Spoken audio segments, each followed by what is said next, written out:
Welcome to my Archaeology 101, along with a few basic information about the Digsites.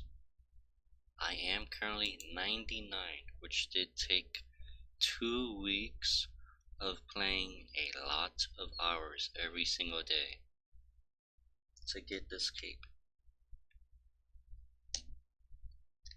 First off, the Archaeology Guild is located east of Varrock. Just run east from the lodestone and then you shall be here. From here, remember you are able to buy Mattocks from Mattock, that is at the southwest of the building. You can use your cronets at Israel to trade her. This is where you can get the Archaeology soil box for free. As for the associate, assistant, professor, and guildmaster, that requires certain archaeology levels for you to advance to the next tier of it. You want to make sure you have the best Mattock in your tool belt that you do have access to. In my case, it would be the Elder Room Mattock because again, I am 99 archaeology, so I'm able to use the best Mattock. Just remember, it is like smithing. Level 50 Rune Mattock is for level 50 archaeology, and you can smith those ones. For the wieldable Mattocks, you will need 60 archaeology as a minimum if you want to buy the Dragon Mattock. Keep in mind that the Dragon Mattock and the Ori Magnet, they are exactly the same with the exception of the Dragon Mattock being augmentable. This is the first level that you are able to start using augmentable items, and that is level 60 archaeology. Go to your bank and then get the soil bag.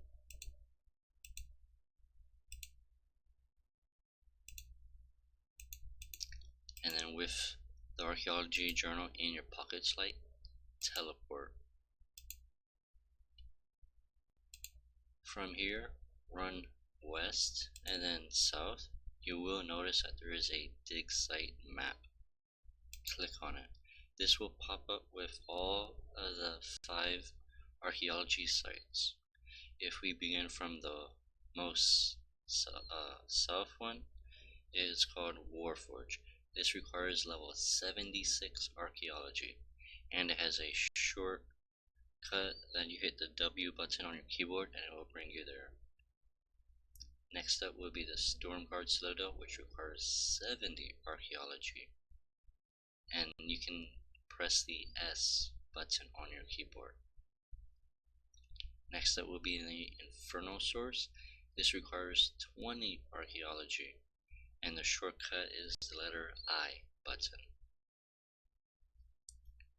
Next up is the Everlight, and this requires 42 archaeology, and the keyboard shortcut is E. And lastly, Kharid-et requires 5 archaeology.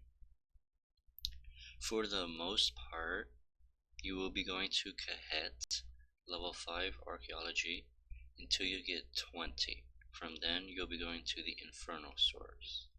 Afterwards, the Everlight at 42, Armadillo at 70, and then Warforge at 76. Make your way to the level 5 spot.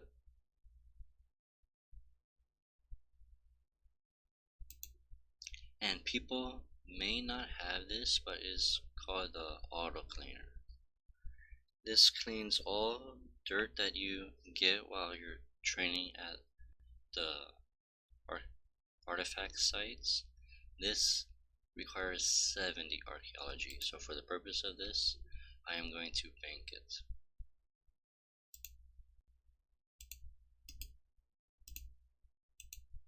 Now from here, as soon as my map loads a little bit,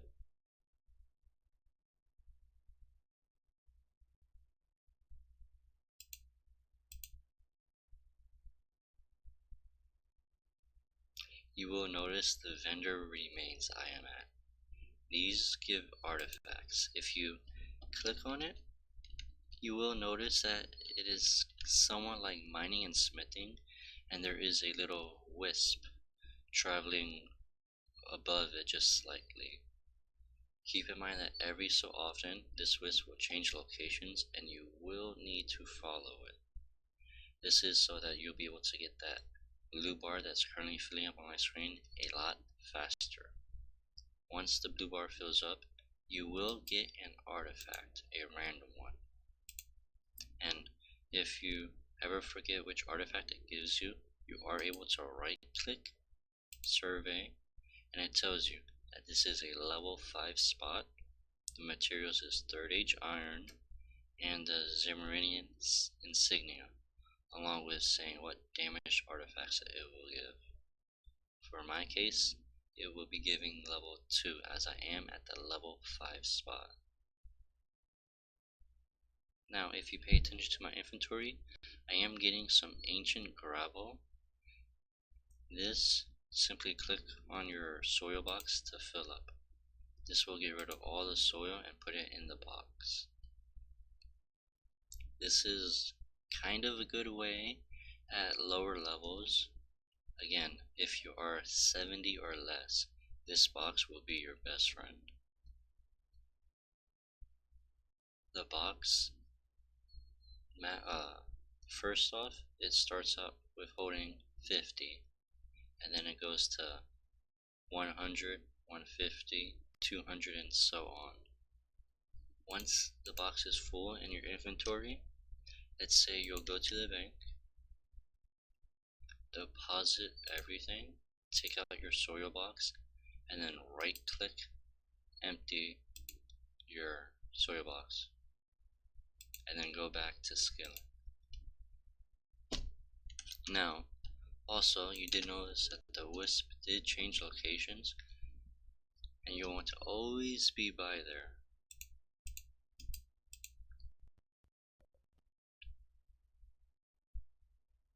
Once I have gotten this artifact now, I'm going to click on it. From here, it will pop up a screen that on the bottom left corner, it will say the materials. I require a dagger, 16 3rd age irons, and 12 Zemurinian insignias. Once again, you can gather these materials at the artifact location that I am at, or you are able to go to a single cache location. What I mean by that is, for instance, if I run north, you will see material cache, Salmonite, silk. While I'm gathering from this is only if you're going for specific material caches. Since this is called the Salmonite silk, I will only get the silk and the dirt or the mud. And if you notice in my inventory, you are able to get the tetra compass pieces. For this, you will need the left, right, needle, and then dial, along with going to the workbench with all 4 pieces,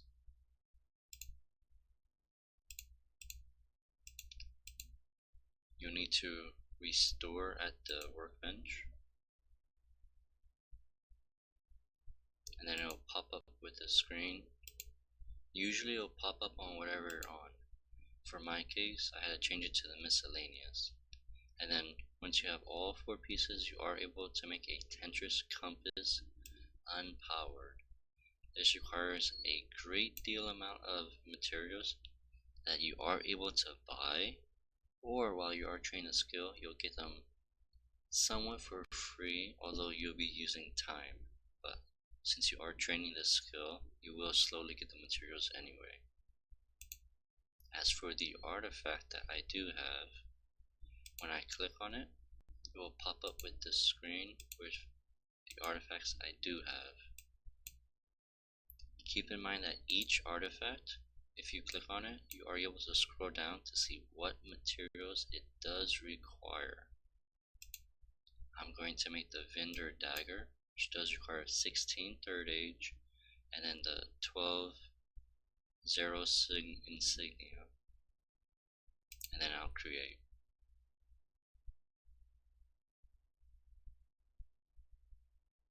This will now give you a fixed version of the dagger.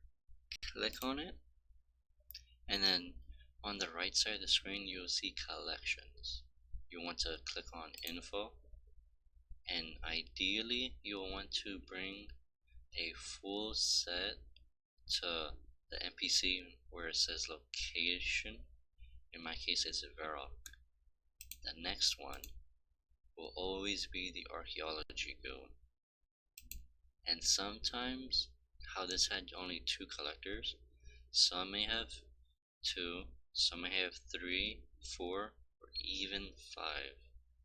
So this is a good amount. You always want to have enough to be able to go to all of the collections. Now if you right click and then teleport to the Archaeology Guild once again, I'm going to click on the world map, and then if you hover over this little icon, it looks like a specimen brush.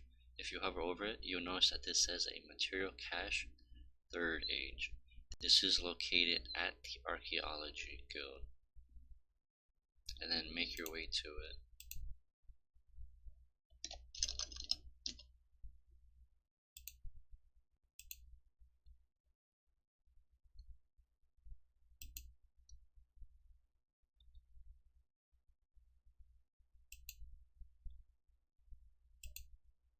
Now the reason I am here is because remember, hunting at a material cache always gives you that material that it does say. So if you ever need 3rd age iron, you'll always go to the Archaeology Guild. If you need any other material, you are able to click on the world map and then slowly move your map and then hover over the icons, and it will tell you where it's located. For instance, at the odd old man, at his site as the fossilized bone. If I were to go to the ice mountain, there is a white oak material cache.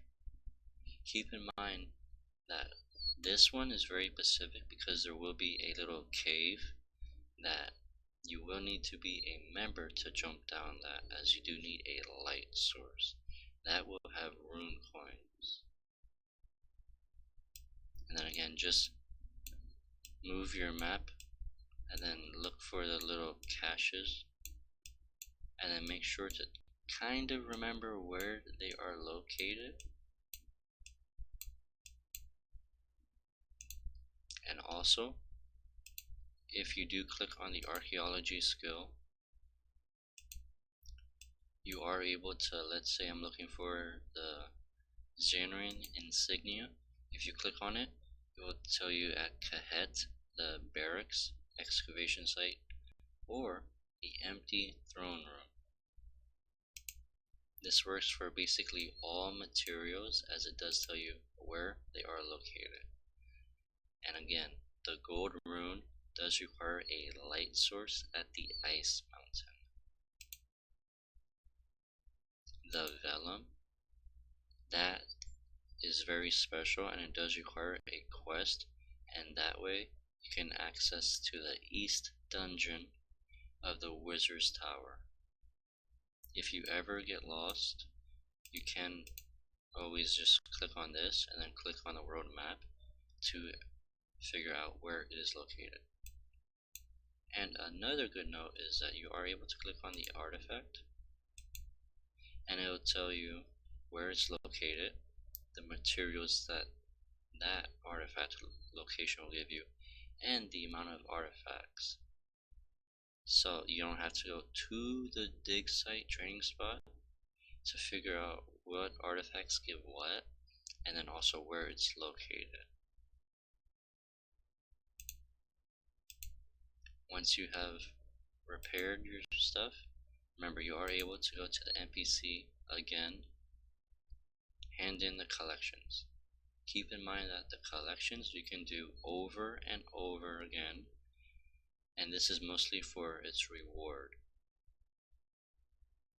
As you do turn it in, there is a very good item that you will be getting, and that is chronos.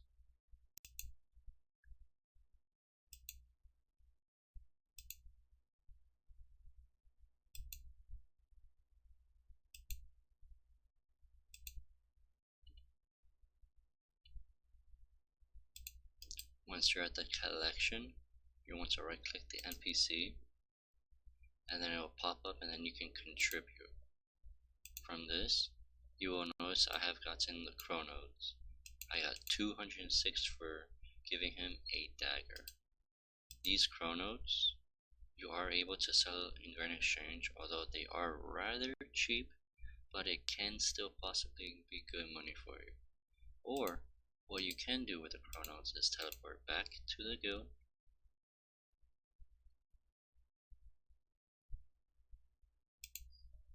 and then trade the northwest NPC Israel, and then these chronos is what you are able to buy. The intern, you're always able to buy them. The assistant requires you to have a certain amount of qualifications, and then to check the qualifications, you want to right click the acting guard master, and then just check qualifications. From here, when you confirm, it'll give you your achievements, and for me, since I only have the qualification guildmaster left, if you click on it, it will, all the white highlighted items are the ones you have completed. The grayed out ones are the ones you have not completed yet. You will need to solve a good amount of mysteries. You'll want to also complete collections to the archaeology collectors. So ideally, as you get more and more relics, you will want to start putting them to the collectors so you can collect a full set of them. And you are also need a decent amount of time to send your researcher teams out, and this is, it doubles as you go in each qualification. And then you have the excavate damaged artifacts, which I got the damaged one at that level 5 spot with the dagger. When I repair it, I will get a restore damaged artifact. As you are higher level archaeology, you can go back to the level 5 spot, as you do get the artifacts a lot faster, and then you can restore them than any other spot. This is because the higher levels, usually you get between 7 to 9 artifacts an hour. If you are to go to the level 5 spot, you should be getting them, well, depending on your Mattock and the archaeology level, a minute to 45 seconds. This means that you are able to almost get, or up to 60 to 85 artifacts an hour. But keep in mind, you will still need the materials to create them. Thank you all so much for watching this basic guide on training archaeology, and enjoy the rest of your day.